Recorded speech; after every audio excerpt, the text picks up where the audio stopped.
Shalom semuanya, selamat datang di pelajaran Alkitab hari ini. Mari kita mulai dengan doa. Bapa kami yang maha pengasih, kami bersyukur kepadamu karena telah membawa kami ke hadirat-Mu untuk mempelajari firman-Mu terutama tentang 10 perintah Allah dan perintah ketujuh yang berbunyi jangan berzinah. Bapa, kami berdoa agar Engkau melimpahkan Roh Kudus-Mu kepada kami, agar kami dapat sungguh-sungguh merendahkan hati kami berlutut di hadapan-Mu dan mendengarkan suara-Mu, kehendak-Mu yang sejati yang ingin Engkau tetapkan dalam hidup kami. Dengan menyampaikan perintah ketujuh kepada kami akan menyerahkan waktu ini ke dalam tangan-Mu yang maha kuasa. Kami berdoa semua dalam nama Tuhan Yesus Kristus dengan mengucap syukur. Amin. Jadi pada pertemuan terakhir kita telah membahas bagaimana perintah ketujuh yang berbunyi jangan berzinah berakar dari kasih Allah kepada kita. Karena kita adalah mempelai wanitanya dan ia adalah suami kita, pencipta kita. Kita juga melihat bagaimana perintah ini pada akhirnya mengarah kepada mempelai wanita yang terakhir, yaitu seekor anak domba Yerusalem baru yang muncul dalam kitab Wahyu. Oleh karena itu, kita sampai pada kebenaran yang mendalam ini, yaitu bahwa kekudusan dalam pernikahan kita berkaitan langsung dengan pembangunan Yerusalem baru, tempat kediaman Allah yang kekal di antara kita. Namun kita juga melihat bahwa ada seorang pelacur besar yang kuasanya menguasai seluruh dunia di akhir zaman. Jadi mari kita selidiki hukum-hukum spesifik ini. Selagi kita mempelajari hukum spesifik ini, saya berdoa Bapa akan membuka hati kita untuk melihat melampaui kerasnya dosa dan kerasnya hukuman melanggar perintah ketujuh ini, agar kita dapat benar-benar melihat kasih Bapa dan buah yang Dia ingin kita hasilkan. Oke, mari kita lanjutkan ke hukum-hukum spesifiknya.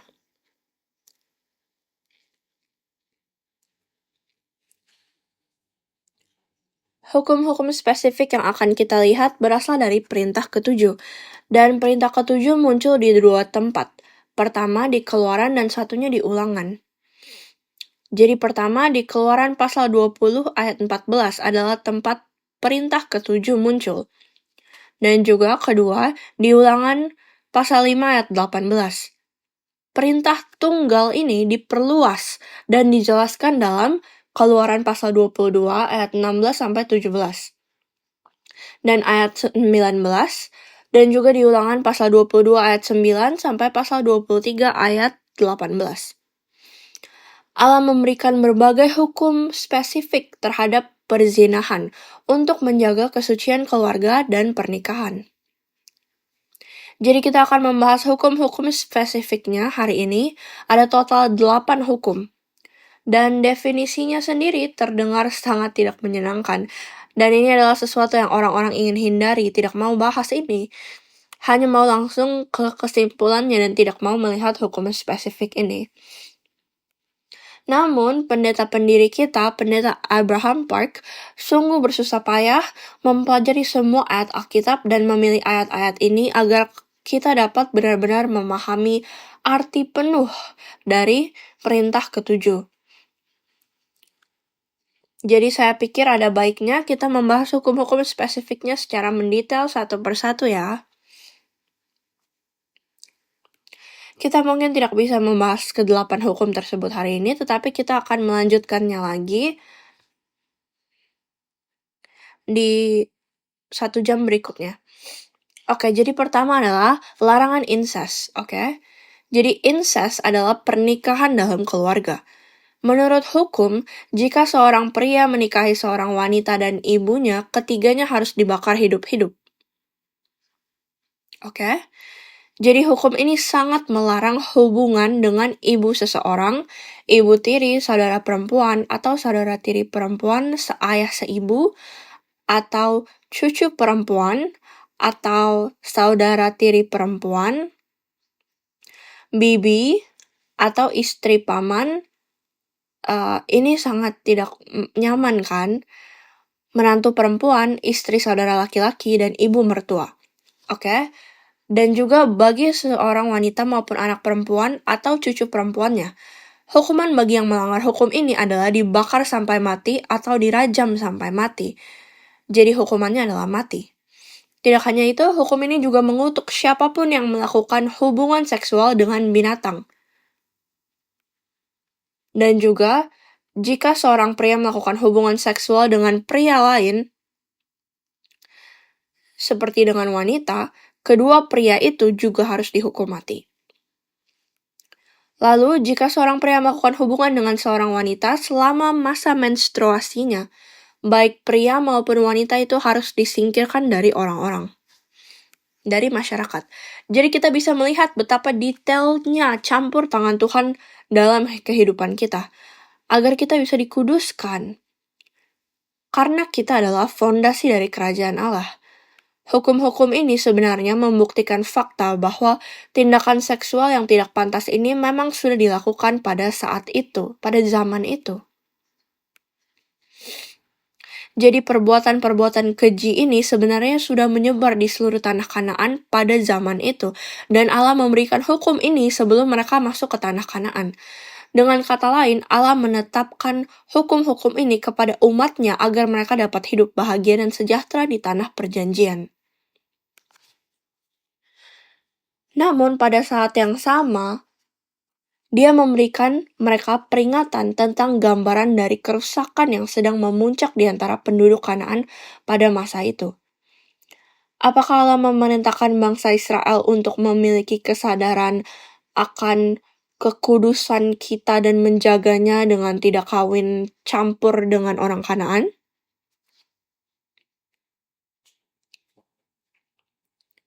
Dia memperingatkan mereka bahwa jika orang Israel melakukan tindakan seksual yang najis dan keji di tanah Kanaan, sama seperti orang-orang Kanaan, maka negeri itu akan memuntahkan mereka.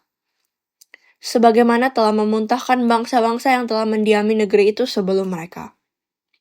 Harap dicatat, hukum ini diberikan kepada orang-orang itu agar mereka dapat menguasai tanah itu. Dengan cara yang sama, hukum ini, 10 perintah adalah perjanjian kekal untuk semua generasi dan sedang dijelaskan kepada kita sekarang supaya kita dapat juga menguasai tanah perjanjian. Oke? Jika hukum ini dilanggar, maka tanah itu akan memuntahkan kita. Dan kita berbicara tentang tingkat nasional. Jadi kita sebagai individu, kita memiliki komposisi tubuh dan jiwa.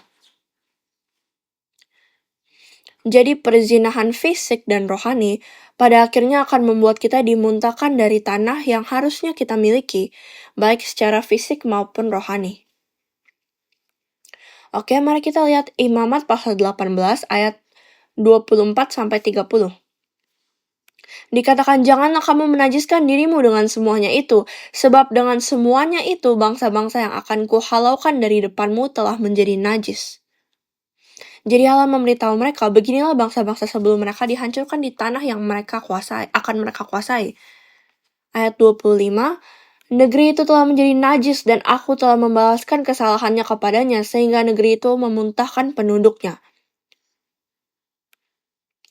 Ini memberitahu kita bahwa kekudusan kita berkaitan langsung dengan kemampuan kita untuk memiliki tanah itu. Sekali lagi, ingatlah, baik rohani maupun jasmani, janji yang diberikan Allah kepada kita dapat terpenuhi ketika kita dikuduskan. Dan kita berbicara tentang tingkat nasional. Kita harus berdoa untuk bangsa kita. Bapa, semoga bangsa ini menjadi sebuah bangsa atau kerajaan imamat sehingga melalui negara ini, Injil atau firman penebusan dapat menyebar ke seluruh dunia. Iya kan? Tetapi Anda lihat, kekudusan kita adalah fondasi utama agar hal ini bisa menjadi kenyataan. Mari kita lanjutkan Imamat pasal 18 ayat 26.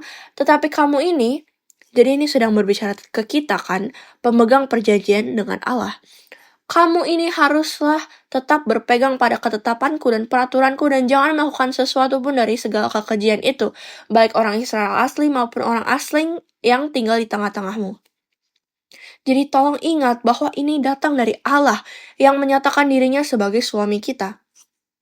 Ia berbicara kepada kita yang ia anggap sebagai mempelainya. Oke, jadi kita harus mampu merasakan kerinduan yang mendalam yang Allah miliki bagi kita. Memohon kesucian kita saat kita memasuki tanah perjanjian. Ayat 27. Karena segala kekejian itu telah dilakukan oleh penghuni negeri yang sebelum kamu, sehingga negeri itu sudah menjadi najis. Jadi Allah memberikan kita peringatan terhadap hal ini, supaya kamu jangan dimuntahkan oleh negeri itu. Apakah Anda melihat kerinduan Allah di sini? Hati yang rindu agar hal yang sama tidak terjadi pada kita.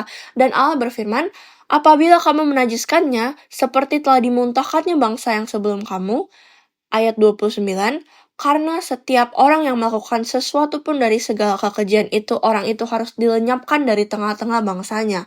Dengan demikian, kamu harus tetap berpegang pada kewajibanmu terhadap aku, dan jangan kamu melakukan sesuatu dari kebiasaan yang keji itu, yang dilakukan sebelum kamu, dan janganlah kamu menajiskan dirimu dengan semuanya itu.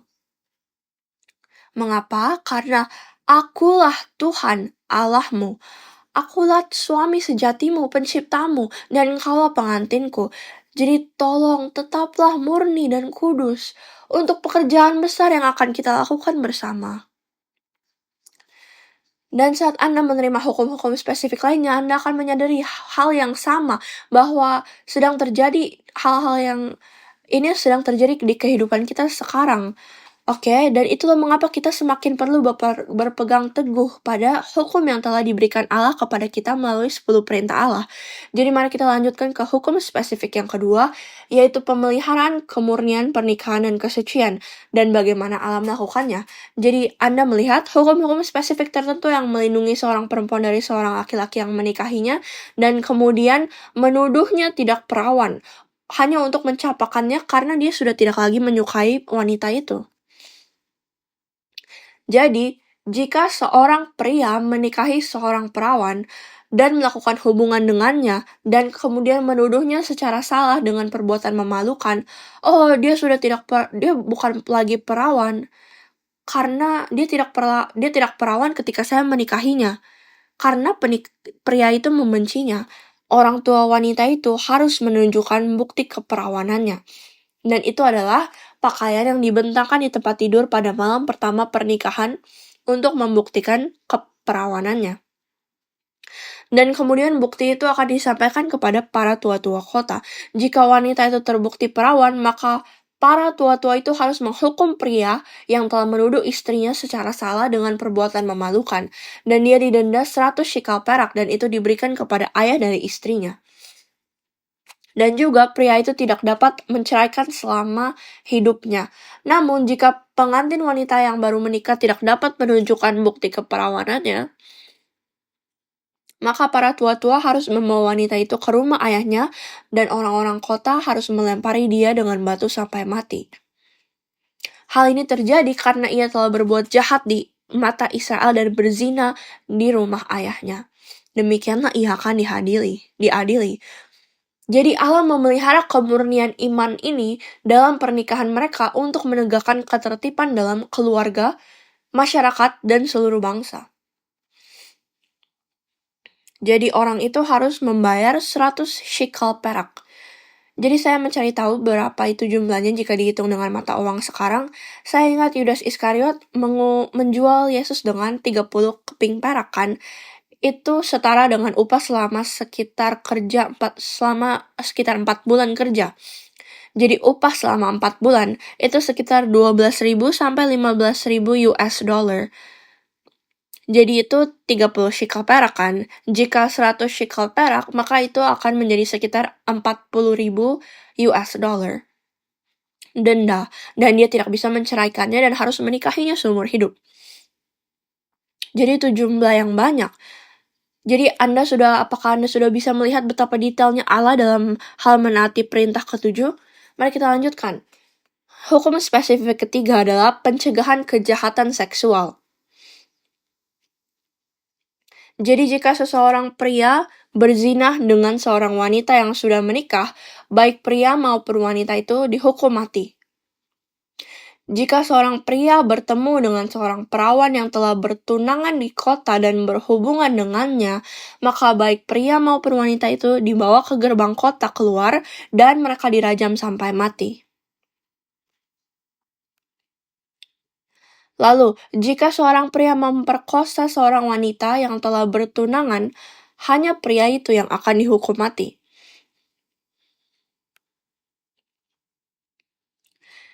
Jika seorang pria kedapatan berhubungan dengan perawan yang belum bertunangan, maka pria itu harus memberikan 50 shekel perak kepada ayah wanita itu dan menikahi wanita itu, dan dia tidak dapat menceraikan wanitanya seumur hidup. Berdasarkan hukum ini, kita dapat melihat bahwa bagi Allah kita, kemurnian tubuh kita sebagai pasangan suami istri sama pentingnya dengan hidup kita. Mengapa? Karena dalam setiap periode sejarah, ketika kesucian dalam pernikahan itu hilang, maka seluruh masyarakat menjadi rusak dan sakit. Oleh karena itu, Allah mendorong rasa saling percaya, dan agar kita tetap transparan mengenai kesucian dalam pernikahan kita. Dan inilah cara Allah memelihara kekudusan seluruh umat Israel yang telah Allah tabiskan dan khususkan, yang telah dipisahkan dari antara bangsa-bangsa. Mari kita lanjutkan ke hukum yang keempat. Yang keempat adalah hukum kecemburuan. Ini adalah hukum yang sangat menarik dan sangat mendalam. Hukum kecemburuan adalah cara untuk menghilangkan keraguan suami tentang kesucian istrinya. Nah, contoh kasusnya, ketika seorang istri berzinah tetapi tidak ada buktinya. Atau, ini ketika hukumnya digunakan. Atau, ketika seorang suami meragukan istrinya meskipun dia tidak bersalah. Jadi bagaimana kita tahu? Kita tidak bisa melihat buktinya. Keraguan itu tentang perasaan. Keraguan itu sebuah perasaan kan? Atau sebuah pikiran. Jadi Allah bahkan telah menyediakan hukum untuk kasus-kasus seperti ini. Jadi dalam kasus ini, sang suami membawa istrinya ke imam, sehingga ia dapat menjalankan haknya untuk membuktikan ketidakbersalahan atau kesalahannya. Jadi tidak seperti hukum yang menghukum orang yang tertangkap basah berzina, dengan kata lain ada buktinya. Tidak seperti hukum itu, hukum ini mencerminkan pemahaman Allah tentang kelemahan manusia. Apa itu kelemahan manusia? Kecenderungan kita untuk ragu dan cemburu kan? Dan juga keterbatasan kita, karena kita terbatas untuk mengetahui fakta-fakta tersembunyi yang tidak terlihat kan? Dan lihatlah, Allah menetapkan hukum ini untuk menjaga keluarga dikuduskan. Anda melihat seberapa jauh Allah bertindak untuk menjaga kesucian kita? Jadi melalui hukum ini, Allah mencegah para suami untuk ragu tanpa bukti dan membiarkan para istri hidup tanpa dipertanyakan tentang kesucian mereka. Jadi kesucian keluarga tidak dapat terpelihara tanpa hukum kecemburuan ini yang menghilangkan keraguan selamanya. Mengapa? Karena tanpa hukum ini, keraguan suami terhadap istrinya dapat memicu perasaan yang keras kan, bahkan mengarah pada agresi yang tidak wajar, yang akan membuat atau memaksa istri tidak bersalah untuk membuat pengakuan palsu. Oke, kita juga melihat ini dalam kasus-kasus kehidupan sehari-hari kita kan. Jadi sebaliknya, tanpa ada hukum ini, istri yang berzinah bisa saja dengan licik berkata bahwa dia tidak bersalah, dan dia bisa lolos begitu saja kan. Jadi bagaimana hukum kecemburuan ini bekerja? Mari kita lihat. Jadi seluruh prosedur ini tercatat baik di buku ke-7 Sejarah Penebusan dan berdasarkan Bilangan pasal 5 ayat 11-13 seperti yang kita lihat di sini.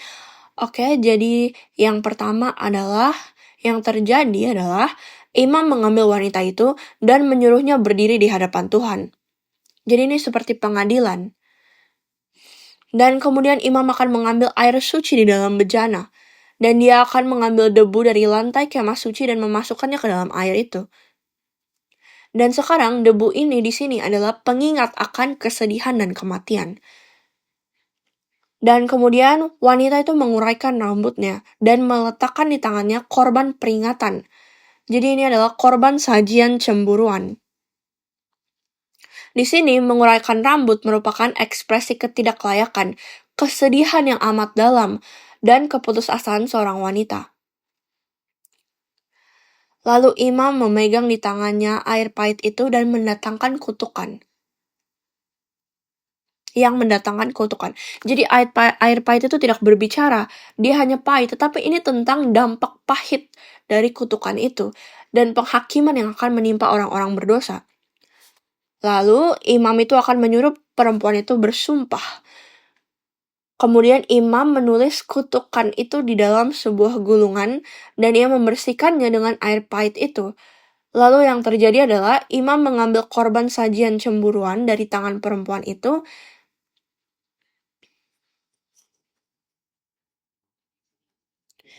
Jadi imam mengambil korban sajian cemburuan itu, lalu ia menimbangnya di hadapan Tuhan, lalu membawa kembali ke altar.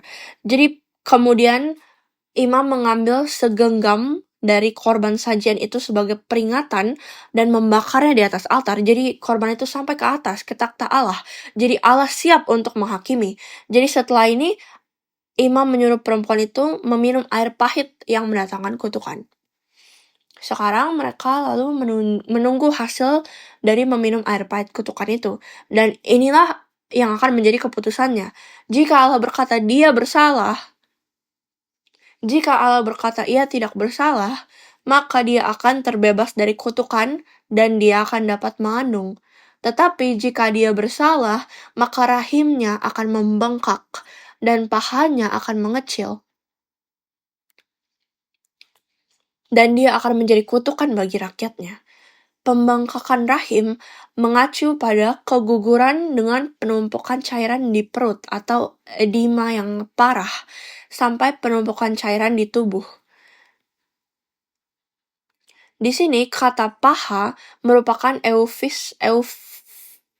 eufemisme untuk organ reproduksi wanita. Jadi ungkapan paha akan mengecil ini sebenarnya artinya adalah disfungsi seksual atau kutukan kemandulan. Jadi wanita itu akan menjadi mandul.